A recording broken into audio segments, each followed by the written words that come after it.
Hello दोस्त, welcome to our channel study की zone. आज इस वीडियो में SSC GD previous year question discuss करने वाले हैं, जिसमें 1 मार्च 2019 के सेकेंड शिफ्ट का पेपर, जिसमें जीके 25 क्वेश्चन देखने वाले हैं। तो फिर चलिए वीडियो स्टार्ट करते हैं।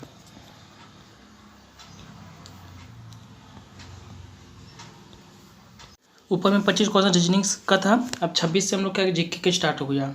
वीडियो स्टार्ट करने से पहले आप लोग से एक रिक्वेस्ट है कि चैनल पर जितने लोग अगर नए देख रहे हैं तो आप प्लीज़ चैनल को सब्सक्राइब कर लीजिए और बेल आइकन को प्रेस कर दीजिए, जैसे कोई भी वीडियो आने पर आपको इंपॉर्टेंट नोटिफिकेशन मिल जाए टाइम पर। तो चलिए फिर क्वेश्चन स्टार्ट करते हैं।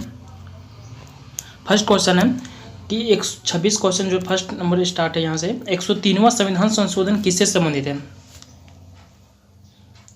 आप अगर कितने क्वेश्चन जान रहे थे 25 क्वेश्चन में जीके में, आप कमेंट कर सकते हैं हमसे। अगर बात करें जो 103वां संविधान संशोधन ये कब लागू किया गया था, तो अब ये 14 जनवरी 2019 को लागू किया गया था। अगर बात करें 103वां संविधान संशोधन किससे संबंधित है, तो ये राज्यों में जितने भी आरक्षित सीट है, जितने भी रिजर्व सीट है उससे संबंधित है।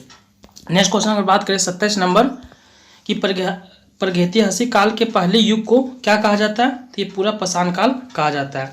अगर बात करें जो प्रागैतिहासिक काल है वो कब के समय को कहा जाता है, तो ये 2500 ईसा पूर्व 2500 ईस्वी के पूर्व के समय के को हम लोग प्रागैतिहासिक काल कहते हैं। प्रागैतिहासिक काल का अगर बात करें कि जिस काल में क्या कहते हैं मनुष्यों द्वारा मनुष्यों के जो घटनाओं था उसका कोई लिखित विवरण नहीं मिलता था। अब बात करें पूरा पाषाण काल में ही आग की खोज हुआ था, लेकिन उस वहाँ पर आग का उपयोग करने के लिए कोई भी मनुष्य के मानव के पास अज्ञान नहीं था। चलिए नेक्स्ट क्वेश्चन बात करते हैं। 28 नंबर, फ्रांस यात्री जो फ्रांसवा बर्नियर किस वर्ष भारत आया था, तो किस वर्ष आया था, 1658 में आया था।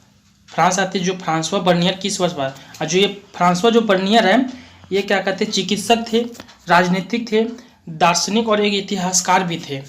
अगर बात करें जो फ्रांसवा बर्नियर है ये भारत में कब आया था, ये 1656 ईस्वी में आया था। और ये किसके शासनकाल में, मुगल के दरबार में आया था। और ये यहाँ से 1656 में आया था और 1668 तक यानी 12 वर्ष तक इंडिया में जो फ्रांसवा बर्नियर वह रहे थे। चलिए नेक्स्ट क्वेश्चन देखते हैं। 29 नंबर कि राजकोषीय नीति के रूप में कर कटौती द्वारा विकास को बढ़ावा देने की कोशिश करते हुए सरकार किस प्रकार की नीति का अनुसरण करने की कोशिश कर रही है,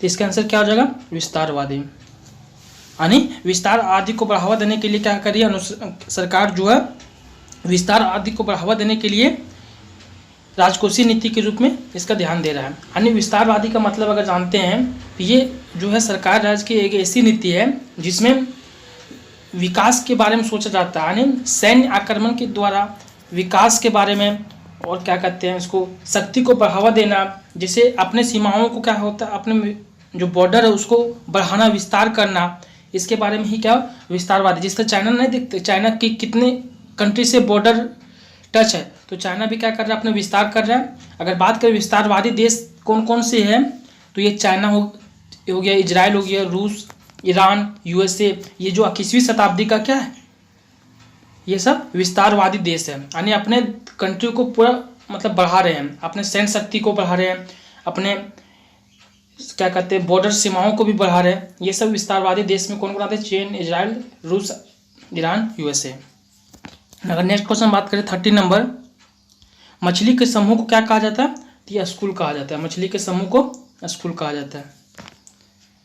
सेना तो जानते हैं किसके समूह को कहा जाता है।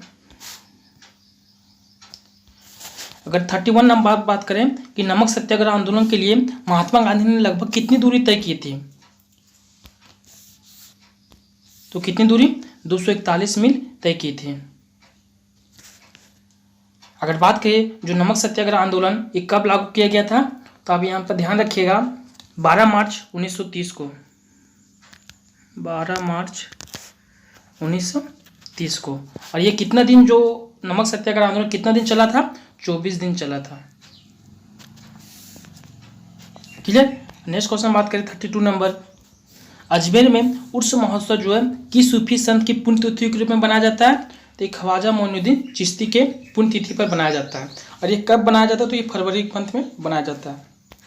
अगर नेक्स्ट क्वेश्चन बात करें 33 नंबर, खो खो का रन एंड टच खेल किस भारतीय राज्य में शुरू हुआ? तो ये महाराष्ट्र में हुआ। अगर बात करें खो खो में कितने प्लेयर होते हैं? तो 9 प्लेयर होते हैं दोनों साइड। अगर नेक्स्ट क्वेश्चन बात करें 34 नंबर, बादशाह अकबर ने बुलंद दरवाजा किस वर्ष बनवाया था? तो 1601 ईस्वी में बनाया था। अगर बात करें जो बुलंद दरवाजा कहाँ पे है? तो ये उत्तर प्रदेश में यानी यूपी में है। नेक्स्ट क्वेश्चन 35 नंबर, अगर बात करें चीन का जो राष्ट्रीय खेल कौन सा है? तो ये टेबल टेनिस का चीन का राष्ट्रीय खेल। अगर क्रिकेट की बात करें तो क्रिकेट इंग्लैंड का है राष्ट्रीय खेल, और बहुत सारे कंट्री का है, ग्यूना का है। अगर फुटबॉल का बात करें तो ये फ्रांस का है, ब्राज़ील का है। अगर रग्बी का बात करें तो ये न्यूजीलैंड का है। जितना भी फैक्ट बता रहे हैं आप ध्यान दीजिए, ये सभी क्वेश्चन पूछा जाता है एग्जाम में। 36 नंबर बात करें, अंडे की जर्दी जो पीला भाग में कौन सा 90% से अधिक विटामिन होता है? तो उसमें क्या हो जाएगा? Vitamin B12। अगर बात करें विटामिन B12 का कि जो केमिकल नेम क्या है? तो ये साइनोकोबाल्मिन।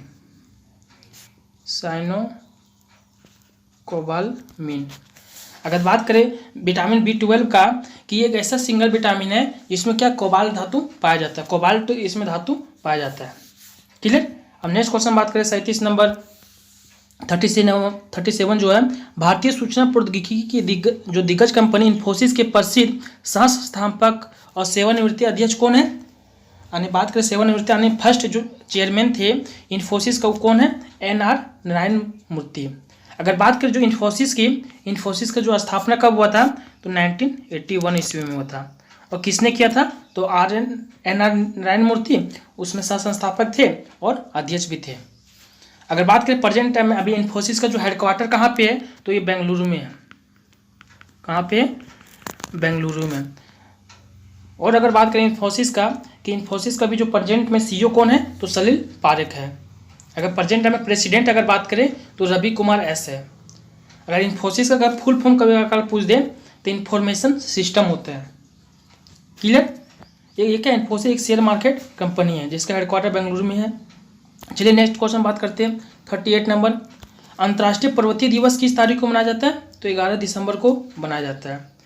अगर बात करें 2 अक्टूबर को अहिंसा दिवस मनाया जाता है और 14 नवंबर को बाल दिवस के रूप में मनाया जाता है, जिसमें जवाहरलाल नेहरू का जन्मदिन के रूप में बनाया जाता है। 2 अक्टूबर में महात्मा गांधी के जन्मदिन के ऊपर बनाया जाता है। अब नेक्स्ट क्वेश्चन अगर बात करें जम्मू और कश्मीर का संविधान किस वर्ष अपनाया गया? तो ये 1956 में। किस वर्ष अपनाया गया? तो 1956 में अपनाया गया था। अगर एग्जैक्ट डेट का बात करें तो क्या कहते हैं 17 नवंबर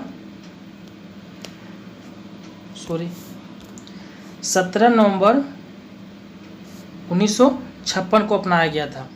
अगर बात करें लागू कब हो गया?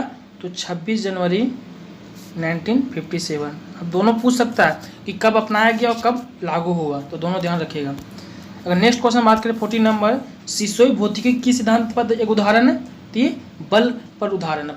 सिसोई एक मैकेनिज्म है, इस पर जो ओसिलेशन मोशन से संबंधित है, जिसमें झूला झूलना, अप डाउन होना, ये सब किसी सिसोई मैकेनिज्म पर ही आधारित होता है। अगर नेक्स्ट क्वेश्चन बात करें 41 नंबर, ब्रेटन वुड्स समझौते ने निम्नलिखित से किस संस्थान का निर्माण किया? जो ब्रेटन वुड्स समझौता हुआ था, अगर सबसे पहले बात करें कि ब्रेटन वुड्स समझौता कब हुआ था? तो ये 1944 में हुआ था। तो ये संस्थान जो निर्माण किसका किया था? तो ये इसमें 2 संस्थान का निर्माण किया था। सबसे पहले एक अंतर्राष्ट्रीय मुद्रा कोष जिसको IMF कहते हैं, इसका इंग्लिश में फुल फॉर्म बात करें तो इंटरनेशनल मॉनेटरी फंड्स। अगर दूसरा का बात करें तो दूसरा हुआ था IBRD संस्थान का स्थापना। IBRD का फुल फॉर्म बात करें international bank for reconstruction and development. ये दोनों ब्रेटन वुड्स समझौते में ही 1944 में ही दोनों का स्थापना हुआ था, दोनों संस्थान का, IMF का और IBRD का। अगर बात करें कि ब्रेटन वुड्स समझौते में कितने कंट्री शामिल हुए थे? तो 44 कंट्री शामिल हुए थे। ये कहाँ पर हुआ था? तो USA में हुआ था ये सम्मेलन। क्लियर। नेक्स्ट क्वेश्चन अगर बात करें 42 नंबर, निम्नलिखित में से कौन सी छूत की बीमारी है, यानी कौन सी जो फैलने वाली बीमारी है, एक आदमी से दूसरे आदमी कांटेक्ट पर होने वाली कौन सी बीमारी, तो क्षय। जो टीबी है वो क्या है, एक आदमी से दूसरे आदमी में कांटेक्ट होने पर फैलने वाली बीमारी है। नेक्स्ट क्वेश्चन अगर बात करें, फ्लाइट ऑफ पिजन पुस्तक के लेखक कौन है, तो ये रस्किन बॉन्ड है। फ्लाइट ऑफ पिजन पुस्तक के लेखक कौन है, तो रस्किन बॉन्ड। अगर नेक्स्ट बात करें 44 नंबर, जीवित जड़ सेतु भारत के किस राज्य में देखी जाने वाली एक दुर्लभ पारिस्थितिक दृश्य है, तो ये मेघालय में। सबसे पहले हम लोग समझते हैं कि जीवित जड़ सेतु भारत क्या है। ये एक जो उत्तर पूर्वी भारत में जो मेघालय है उसमें क्या होता है, मानव के द्वारा जितने भी पेड़ पौधे हैं, जिसका जीवित पेड़ पौधा का जो जड़ होता है, जड़ से पुल बनाया जाता है वहाँ पे, और नीचे से वाटर जाता है और ऊपर से लोग वहाँ पे क्या कहते हैं, एक दूसरे ट्रेवल करते हैं, पुल बनाया जाता है जीवित पेड़ का, वही उसी का नाम दिया गया जीवित जड़ सेतु भारत, जो वहाँ पे क्या दुर्लभ पारिस्थितिक दृश्य है, इसके बारे में बताया गया। अगर नेक्स्ट क्वेश्चन बात करें 45 नंबर, भारतीय खाद्य निगम FCI के माध्यम से भारत सरकार द्वारा किसानों से खरीदे गए खाद्यान्न के भंडार को क्या कहते हैं, तो इसे क्या कहते हैं, बफर स्टॉक कहते हैं। क्या कहते हैं, बफर स्टॉक। थोड़ा सा जूम कर देते हैं।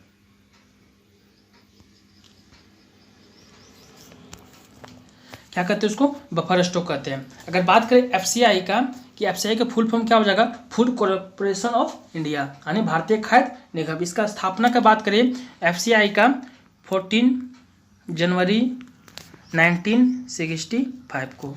अगर बात करें इसका हेडक्वार्टर कहाँ है, तो न्यू दिल्ली है। क्लियर। नेक्स्ट क्वेश्चन अगर बात करें 46 नंबर, निम्नलिखित में से कौन यूरोप की सबसे लंबी नदी है, तो ये वोल्गा नदी। अगर बात करें इसकी लेंथ की, तो लेंथ कितना हो जाएगा 3690 किलोमीटर। अगर बात करें ये वर्ल्ड में कौन से लंबाई में आता है, तो ये 16th यानी 16वां लंबाई में आता है ये वोल्गा नदी।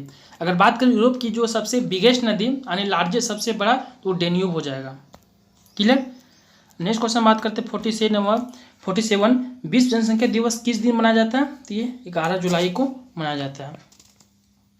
और ये स्टार्ट कब हुआ था विश्व जनसंख्या दिवस, तो 11 जुलाई 1987 से स्टार्ट हुआ था बनाने का। अगर नेक्स्ट बात करें 48 नंबर, निम्नलिखित में से किसे राजीव गांधी राष्ट्रीय सद्भावना पुरस्कार 2018 से सम्मानित किया गया, तो ये गोपाल कृष्ण गांधी को सम्मानित किया गया। अगर बात करें कि राजीव गांधी जो राष्ट्रीय सद्भावना पुरस्कार, इसका स्थापना कब हुआ था 1992 में, और इसमें कितने प्राइस मिलता है, तो 10 लाख का प्राइस मिलता है। क्लियर। अगर नेक्स्ट क्वेश्चन बात करें 49 नंबर, लोकप्रिय कुणबी नृत्य किस भारतीय राज्य से संबंधित है।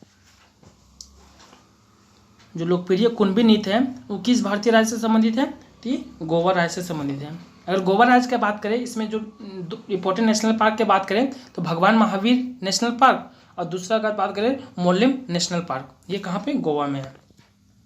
इसी तरह जितना भी फैक्ट है इसको आप ध्यान रखिए, इसी तरह आपको जीके क्वेश्चन पढ़ना चाहिए। अगर बात करें 50 नंबर, निम्नलिखित में से किसी राष्ट्र के संविधान से प्रेरित होकर भारत ने अपने संविधान में निर्देशक सिद्धांतों की विशेषता जोड़ी है, तो ये कहाँ से, जो नीति निर्देशक तत्व कहाँ से लिया गया, ये आयरलैंड से लिया गया है।